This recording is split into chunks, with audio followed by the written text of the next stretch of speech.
Pas aludimeve dhe thashethemeve të shumta që kanë qarkulluar së fundmi në rrjetet sociale, lidhur me përfundimin e marrëdhënies të Mateos me Brikenën, ka ndodhur dhe reagimi shumë pritur. Përveç dy mesazheve dëshmëtare për ndjekësit në kanalin e saj të komunitetit në Instagram, Brikena Selmani ka konfirmuar ndarjen, duke hedhur poshtë zërat për tradhti apo konflikte mes tyre. Ajo sqaroi se vendimi për të folur erdhi pas interesit të madh të publikut, ndërsa theksoi se me saj dhe Mateos nuk ka pasur si mungesë respekti, duke dhënë fund çdo dyshimi për tradhti. Përshëndetje të gjithëve, nuk e kam pasur të lehtë të shkruaj këtë mesazh deri më sot, sepse gjithmonë kam preferuar që gjërat personale t'i mbaj private. Megjithatë, duke parë interesin dhe pyetje të shumta, mendoj se tani më shumë se kurrë ju detyrohem një sqarim. Po, unë dhe Mateo nuk jemi më bashkë. Duhet të theksoj se nuk ka pasur si mungesë respekti nga asnjëri prej nesh.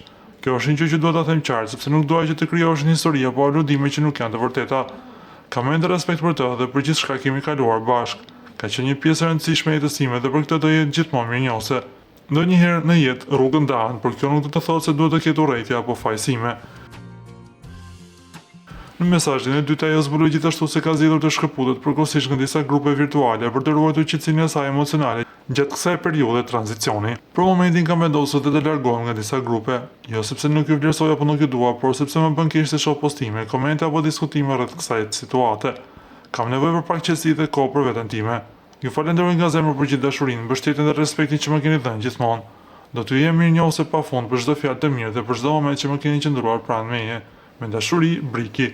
Me këtë deklarat, Brikena ka sqaruar se ndarja ka ndodhur si pasojë e rrugëve që ndahen natyrshëm në jetë dhe jo nga arsyet e përfolura në rrjet, duke kërkuar njëkohësisht mirëkuptimin e fansave për të kaluar këtë moment larg diskutimeve publike.